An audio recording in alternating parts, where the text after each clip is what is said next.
এ বাজিত ভাই, এখানে আমার মা বাবা তো আছে, মাল নামাইতে পারবে না।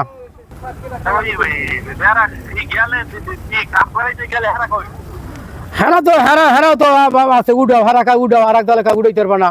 এই মানে ইতে গলা সিবা ডাউকা ইট কাম করছে, আমি এখানে 5 লাখ ইট টেনছি, হ্যাঁ ইট পয়সা ইট টেনছে, এত পয়সা ইট নাই। এই ইট হলো যাইয়া ওই 1 নম্বরও আছে 2 নম্বরও আছে মিলানি। এইটা ক্ষমতা এখানে কিছু দুষ্টু প্রাকৃতিক লোক আছে যারা টাকা পয়সা খাইয়া না তাদের সাথে অ্যাডজাস্ট করিয়া বলে গেছি যে আসলে এটা জনগণের স্বার্থে কাজ হচ্ছে, এটা আমাদের দীর্ঘদিনের প্রত্যাশা যে এই রাস্তাটা হবে এবং এই ব্রিজটা হবে, এই জন্য তাদেরকে না করার পরও তারা এই কাজগুলো করতেছে। সকালবেলা যখন এলাকায় ঢোকার পরে আমাকে অনেকে বলতেছে, ভাই আপনি এটা বাধা দিছেন, আবার উঠতে কাজ করতেছে, এই খারাপ ইটি তো উড়াইতেছে, তাহলে কি বাধা দিলেন? তখন আমি তাদেরকে বলছি যে ভাই ইটটা তুলেন না। তখন কিন্তু আমাদের একজন গণ অধিকারের নেতা কবির সাহেব, তিনি আমাদের সাথে জড়িত আছেন, তার কথা বলছে, তার সাথে যোগাযোগ করছি, ভাই আপনি খারাপ ইটগুলো কেন তুলতেছেন? আমি আসতেছি, আসার পর আদাও তো আর এখন পর্যন্ত কোনো খবর নেই যে সে কোথায় আছে। তাকে ফোন দিছি, সে বলতেছে উঠবে, এখন কিভাবে উঠবে সেটা আমি জানি না ভাই। এটা দেছো কা এটা দেব না কি লিখে দিছ এর সাথে আমি ভালোটা দেই, এটা কি লিখে ভালোটা কি দেবে তুই এগুলো দাও কই ভাঙিয়ে দেয় পুরো এর সাথে ভালোটা সাথে পড়ার সাথে ভাঙিয়ে দেয়। এইটা এই যেটা খারাপ ওইটা উড়ান, যেটা ভালো ওইটা কেন উড়ান না? এই চলে টেম্পার আছে 22 সেকেন্ড ভালো খারাপ উঠে ভাই। এই দেখেন টেম্পার আছে, দেখেন টেম্পার আছে, যেটা ভালো টেম্পার আছে আপনি দেখেন।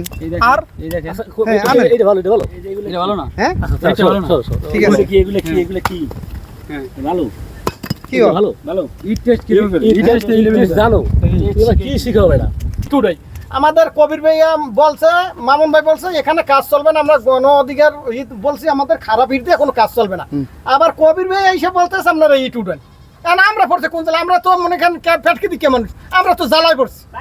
প্রথম ইট মানা করছে, কবির মানা করছে গণ অধিকার, হেও বলে গণ অধিকার নাকি, তারা এসে মানা করছে আমাদের। আবার সেই ইটই আবার হেরাই খুব বলতে আছে, প্রথমে এসে মানা করছে, তারপর আবার তারাই বলছে ইট উঠো, কারণ এটা তো আমরা জানি না কিছু। তাহলে ওইটা 3 দিন কাজ বন্ধ রেখে কেন আবার ছাড়লো? তাহলে হ্যাঁ কত টাকা দিছিল?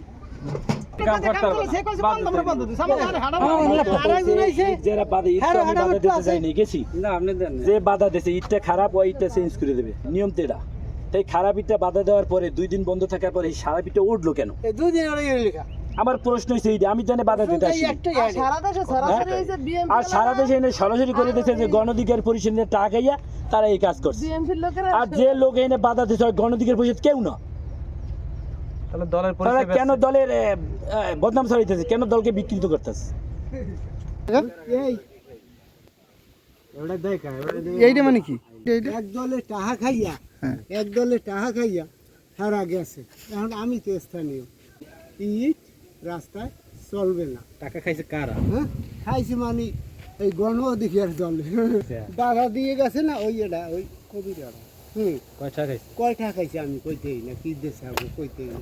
এখন সারা ওইনে বই রয়েছে, তোমরা ইউটিউবে কাজ করো, কোনো অসুবিধা নাই। কিছুক্ষণ আগে মামুন, এই জায়গার মামুন চৌকিদার, উনি বলে গেছে যে এখান থেকে আর ইট উঠাবেন না, ইট ভালো না। আমি দেখতেছি ইট মোটামুটি ভালোই আছে এখানে, হ্যাঁ। তারপর তারা বলতেছে যে ইট ভালো না, আপনারা কাজ করতে পারবেন না। এমনকি আমাকে এইমাত্র হুমকিও দিছে যে থাবর সফর খাবি, এরকমভাবে বলতেছে। আমি কি বলবো এখন? ওই দিন বলতে কবির ভাই আসছিল, কবির নামে কি যেন গণ অধিকারের নেতা, তারা মামুন সেও গণ অধিকারের নেতা। তো তারা এসে ওই দিন কবির ভাই বাধা দিছিল, আজকে সকালে মামুন ভাই বাধা দিল, তারপরে এইমাত্র মামুন ভাই বাধা দিল। আর কি আমাদের কাজ করতে সমস্যা হইতেছে আর কি। বিষয়টা সম্পর্কে আমি গতকালকে অবহিত হয়েছি এবং আমি আমার ঊর্ধ্বতন কর্তৃপক্ষকে জানিয়েছি এবং একটা চিঠিও করে দিচ্ছি। এর পরে ঊর্ধ্বতন কর্তৃপক্ষ যে ব্যবস্থা নেওয়া সেটা নেবে। আর আমরাও সরজমিনে সাইটটা ভিজিট করব, ভিজিট করে যদি খারাপ মালামাল নিয়ে থাকে অবশ্যই ঠিকাদার অপশন করতে পারি। বর্তমানে কাজ আমরা ম্যানেজারকে বারবার ফোনে বন্ধ করার জন্য বলছি, সে আমাদের কোনো কথা শোনে না। ইভেন আমি তাকে আজকে 2-3 বার ফোনও দিয়েছি, সে আমার ফোনটাও রিসিভ করে না।